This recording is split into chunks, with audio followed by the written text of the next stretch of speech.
Alors comme on a 7 minutes, je ne peux évidemment pas parler à la fois de la valve aortique et de la valve mitrale, donc on va se concentrer sur la valve aortique et je suis à votre disposition pour une autre fois ou en privé donner la suite. Alors, quel est le problème? Le problème, c'est que d'abord c'est un problème de fréquence, c'est-à-dire que nous, médecins, on augmente la durée de vie de façon significative. Je vous rappelle que sous Louis XIV, on vivait 24 ans. Maintenant, on arrive à 78-82 ans et on fait des progrès fantastiques tous les jours, tous les mois.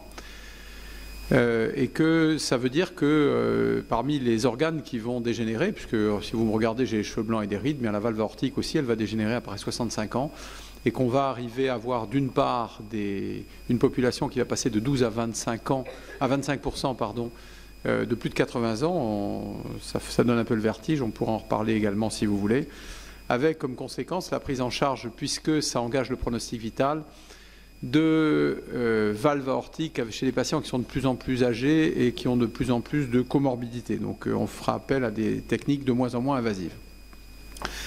Alors pour ceux qui ne sont pas cardiologues, quand est-ce qu'on pose l'indication de remplacer une valve aortique? Bien, on pose l'indication quand le pronostic vital est engagé, et on le sait parce que les Anglais mettaient leurs malades en liste d'attente, vous savez, au NHS, et ils se sont rendus compte que lorsque les patients avaient les paramètres que vous voyez sur l'écran, c'est-à-dire en gros un gradient moyen de 40 mm de mercure, une surface inférieure à 1 cm² et une vitesse de plus de 4 mètres secondes, ce n'était pas une bonne idée parce qu'on avait une surmortalité importante en liste d'attente qui dépendait non seulement des symptômes, puisqu'on avait une espérance de vie de 1 à 5 ans en fonction du type de symptômes qu'ils faisaient, mais c'est que les gens, d'une part, qui étaient dits asymptomatiques, il y en avait 10% dont le premier symptôme serait la mort subite, d'une part, et deuxièmement, les gens, ce n'est pas une maladie linéaire, c'est-à-dire que les gens qui ont un symptôme, leur deuxième symptôme pourrait être la mort subite pour 30% d'entre eux. Donc c'est quelque chose qui est difficile à prévoir. Alors, pour traiter cette maladie, il y a eu des progrès qui sont fantastiques, qui se sont arrêtés en 1977 en ce qui concerne les valves mécaniques, mais qui continuent avec des nouvelles générations de prothèses qui ont été montées par les conférenciers précédents. Il y en a à peu près tous les mois qui sortent et qui vont essayer de s'évaluer avec de meilleurs résultats. Et la question auquel je vais essayer de répondre, c'était la question qui a complètement changé. C'est-à-dire que maintenant, la différence, c'est que vos malades sont savants. Soit eux, soit leurs enfants, soit leurs petits-enfants vont sur Internet et ils en savent à peu près autant que vous. Et alors qu'en 1980, la question, c'était de savoir si vous avez une valve biologique ou une valve mécanique, maintenant, la question est un peu plus compliquée puisqu'ils vont vous demander si j'ai une valve mécanique, une valve stentée, une sutureless, une conventionnelle, un TAVI chirurgical, un TAVI pas chirurgical. Dans les valves biologiques, vous aurez des conventionnelles, vous aurez dans les valves percutanées des valves self-expandable ou balloon expandable. Et la voie d'abord sera également différente, c'est-à-dire qu'on pourra faire une voie d'abord classique ou une voie d'abord par petite incision. Et ça, maintenant, de plus en plus, les malades vont nous poser la question de savoir comment on va répondre. Alors, on va essayer, si vous voulez, bien ensemble de répondre, en sachant qu'il y a un point important en ce qui concerne en France, puisque je suis français et j'exerce en France, c'est que le gouvernement, le législateur s'est invité dans le débat médical. C'est absolument incroyable, mais c'est comme ça. C'est-à-dire que là, je vous ai mis le décret du 16 décembre 2015, qui fixe les indications du TAVI. Alors pourquoi il s'invite dedans? Parce que ça coûte cher, c'est une technologie qui coûte cher, et il veut être certain qu'on va avoir des indications qui sont correctes. Alors, comme dans toutes les questions d'internat, on a d'abord les bases du traitement, bien le traitement chirurgical. Le traitement chirurgical, c'est un gold standard avec une bonne hémodynamique, d'excellents résultats à long terme pour les valves mécaniques et pour les valves biologiques ou pour les valves stentless. C'est un clampage un peu plus long et une technique un peu plus difficile, et vous allez voir que le débat est passé maintenant.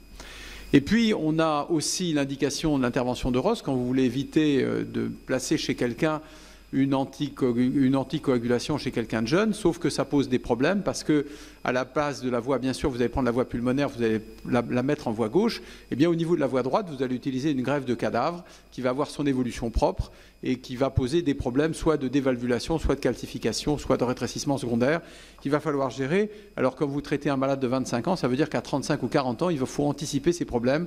Et Donald Ross, qui avait anticipé ça, qui avait traité cette technique avec Magdi Yacoub, s'est retrouvé avec des problèmes secondaires.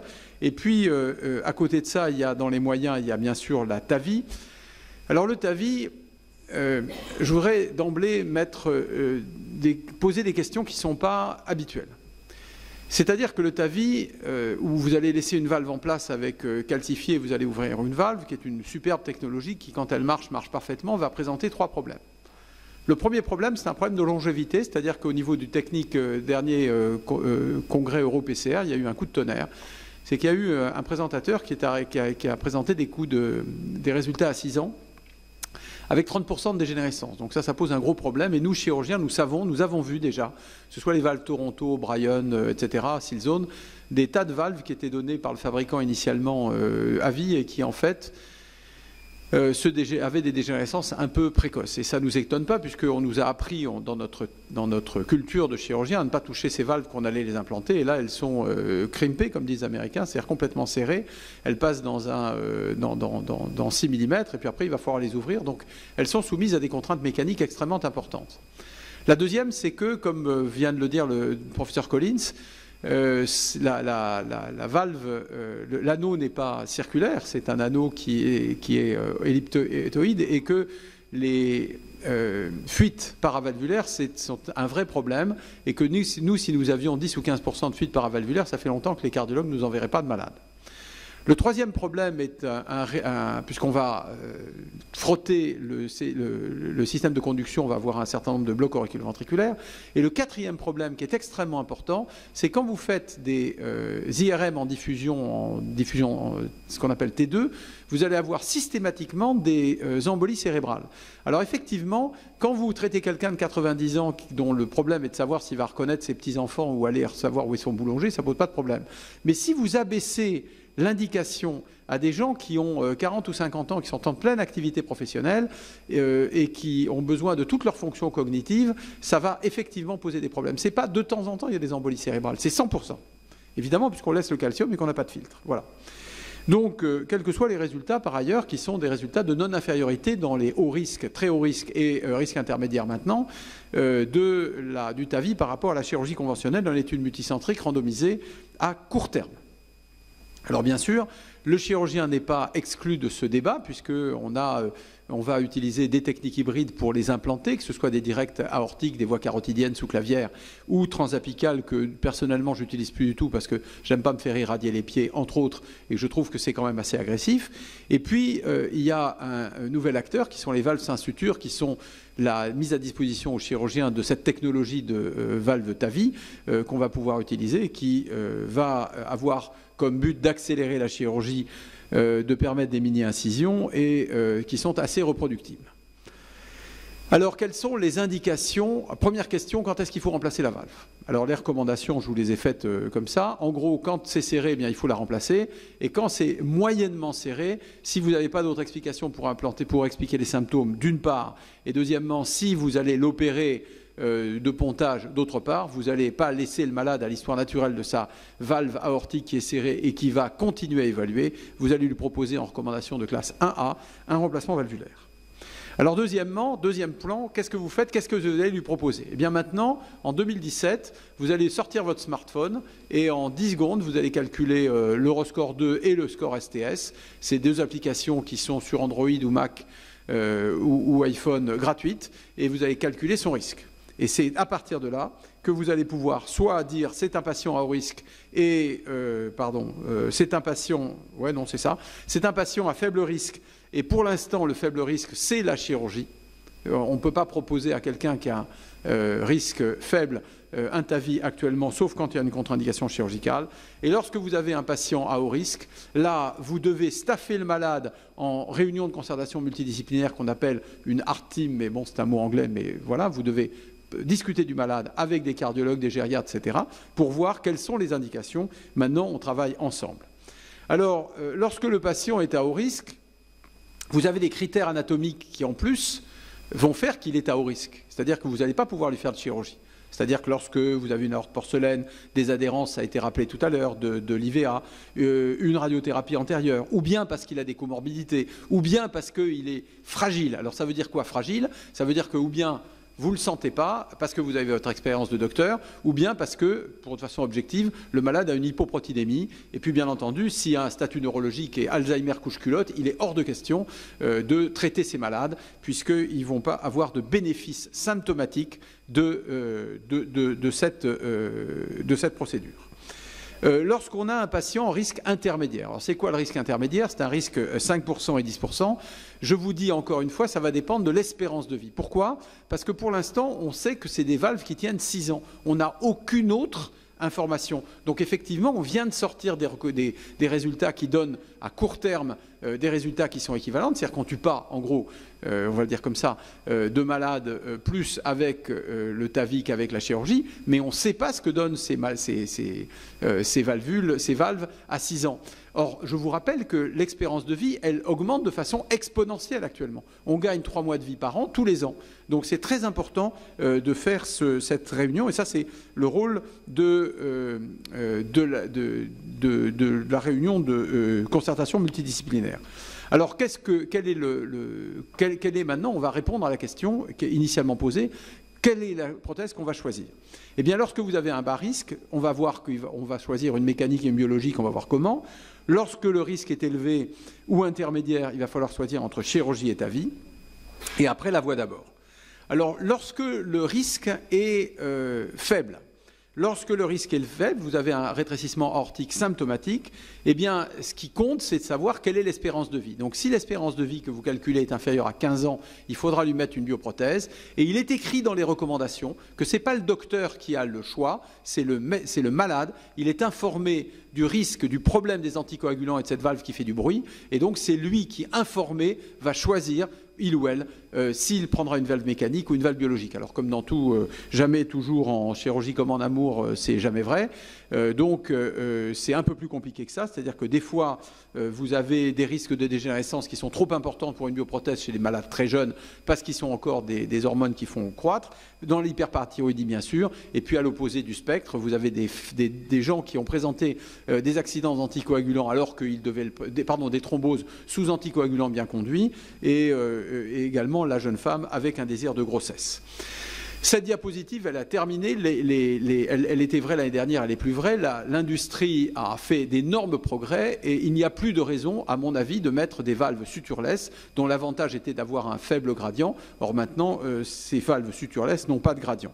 Et puis, on a la question de la durée de vie de la bioprothèse. C'est-à-dire qu'on va dire, oui, mais dans 15-20 ans, avec les prothèses modernes, il va falloir vous réopérer. Eh bien, ce n'est pas vrai, parce que maintenant, nous avons la possibilité de faire une valve-in-valve, c'est-à-dire de faire un TAVI à l'intérieur, comme par exemple ce malade qui avait été opéré en 2002 pour endocardite avec 2 bioprothèses, qui a dégénéré 12 ans plus tard, et dans lesquelles on a mis 2 TAVI. Alors, nous faisons partie de ce registre international qui est de valve-in-valve et qui donne pour l'instant des résultats satisfaisants. Alors deuxièmement, vous avez un malade qui présente un risque intermédiaire ou un risque élevé. Et là, c'est la réunion de concertation multidisciplinaire qui va choisir point barre et qui va choisir des tas de choses, y compris la voie d'abord. Alors nous, on est extrêmement séduits par la voie carotidienne parce qu'on n'a pas de souci, ça se fait sous anesthésie locale. Je veux dire que quand, bien entendu, la voie fémorale est la première, parce que quand on a 6 mm, eh bien on passe dedans et ça se fait de façon sûre. Mais quand on a le moindre problème, parce que le malade est artéritique, parce que, etc., parce qu'il y a des tortuosités, etc., bien, ou qu'il y a un anévrisme, comme ça a été présenté sur un cas précédent, on va utiliser la voie carotidienne et certainement pas la voie transapicale. Alors je termine donc dans les indications, on a des patients inopérables, dans les indications de TAVI, la définition d'un patient inopérable, c'est un patient qui a un risque opératoire supérieur à 50%, ou des patients qui ont un risque supérieur à 10%, ou encore une contre-indication chirurgicale absolue, c'est-à-dire une aorte porcelaine, BPCO, etc. Je vous en ai fait la liste tout à l'heure.